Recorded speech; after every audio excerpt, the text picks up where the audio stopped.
আপনাদের বাড়িতে যদি স্ট্যান্ড ফ্যান থাকে, তো এই স্ট্যান্ড ফ্যানের এই কয়েলটা আছে, আপনার কয়েলটা যদি আপনার খারাপ কি ভালো আপনারা কিভাবে চেক করবেন? বা কোনো দোকানে গেলেন, হয়তো বলছে আপনার কয়েলটা খারাপ, বা আপনি বাড়িতে খুললেন কয়েলটা, আমার কয়েলটা ভালো আছে কি খারাপ আছে কিভাবে চেক করবেন?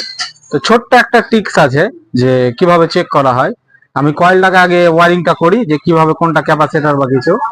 আপনার এই দুটো হলো ক্যাপাসিটর হলুদ এবং ফার্স্ট সেকেন্ড থার্ড, এটা রেগুলেটর কয়েল।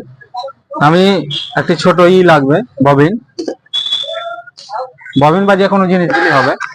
আমার এই যে ক্যাপাসিটর, আপনার এই কয়েলে যে ক্যাপাসিটর লাগবে সেই ক্যাপাসিটর দিতে হবে। আমি ক্যাপাসিটরের লাইন আপনার হলো এই হলো দুটা, আমি ক্যাপাসিটরের সাথে আমি সংযোগ দিয়ে দিলাম। আপনার ক্যাপাসিটর প্লাস মাইনাস থাকে না, আপনি যেদিকে লাগাবেন সেদিকেই কাজ হবে।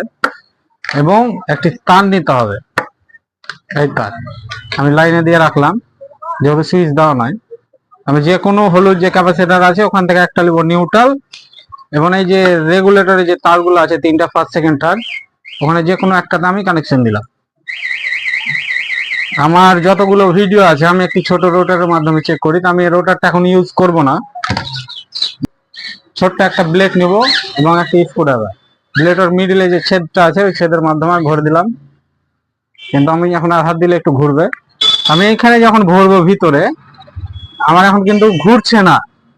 আমি এখন যেমনি লাইন দিব, লাইন দেওয়ার পরই কিন্তু আমার ঘুরতে লাগবে। লাইন দিলাম, আমার কিন্তু ব্লেডটা ঘুরছে। আমি উঠালে আমার বন্ধ হয়ে যাবে ব্লেডটা, আবার ভরবো আবার ঘুরতে লাগবে, এই যে ঘুরছে। আমি এইভাবেই কয়েলগুলো চেক করি, যেহেতু মোটরে ভরে যদি আবার না ঘুরে আবার সমস্যা দেখা দিবে, খুলতে আবার সময় লাগবে। এই